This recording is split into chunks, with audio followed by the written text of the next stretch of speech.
중국어에서의 명사는 앞에 수사와 양사가 차례로 붙어서 한 세트로 쓰입니다.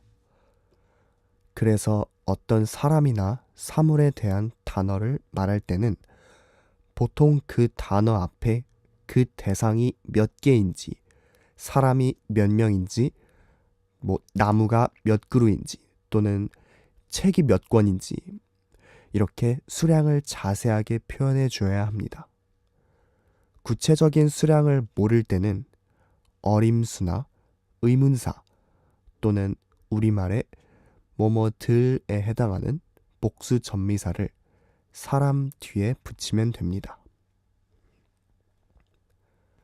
그리고 수사 앞에 이 저에 해당하는 지시대명사 저, 나를 추가해서 가까이 있는 사람, 사물을 구체적으로 표현할 수 있습니다. 명사의 핵심은 각 명사에 맞는 양사를 적절히 쓰는 것입니다.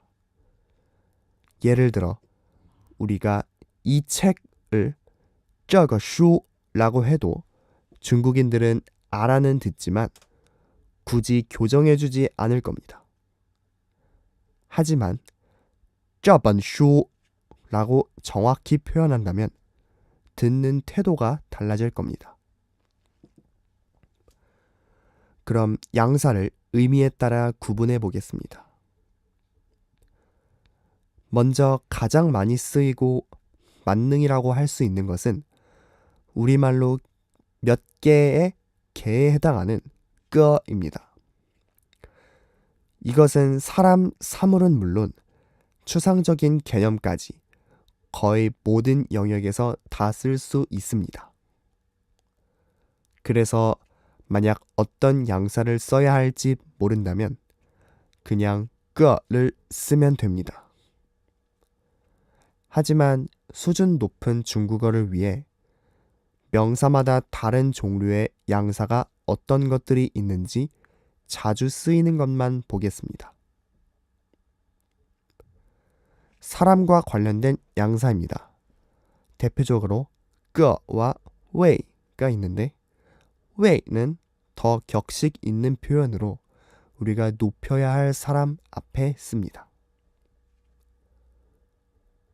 동물에 대한 양사입니다. 일반적으로 몇 마리 있다고 표현할 때는 只라고 표현을 하고 말은 피라고 하며 우리말의 몇 필에 해당합니다. 그리고 일반적으로 가축을 이야기할 때는 머리 두 자를 사용한 더우를 쓰고 한자의 봉우리를 뜻하는 펑자는 낙타의 등에 있는 혹을 봉우리로 보기 때문에 낙타를 살 때는 펑을 씁니다. 知와 더의 차이점이 있는데 知는 동물이 크든 작든 호랑이든 토끼든 다 쓸 수 있지만 더우는 소, 말처럼 큰 동물에만 쓴다는 점 기억해 주시기 바랍니다.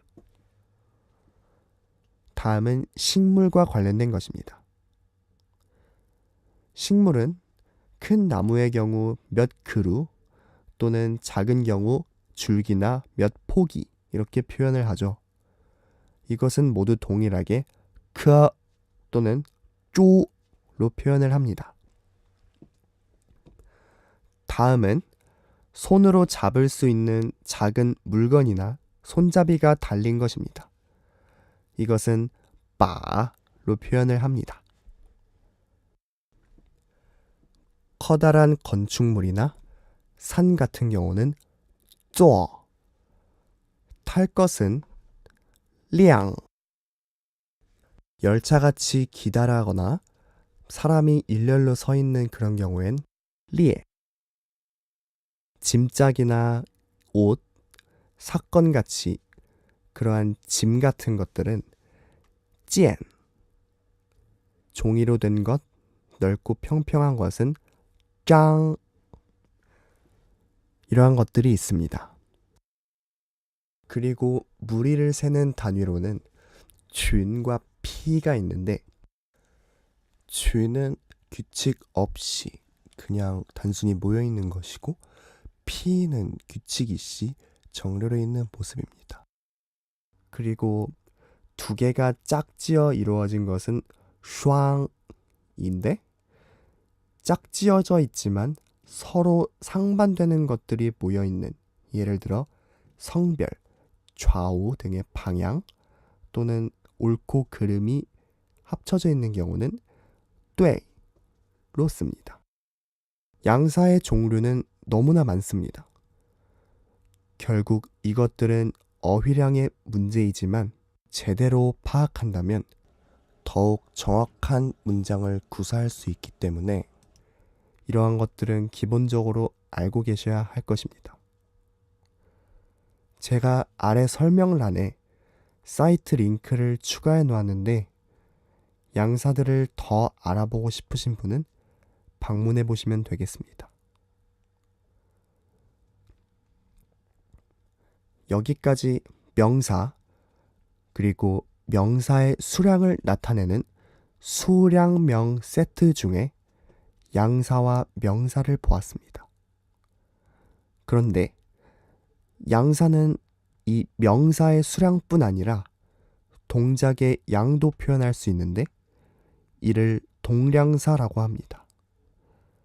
동량사는 문장 성분에서 보어로 쓰이기 때문에 동량보어라고도 불립니다.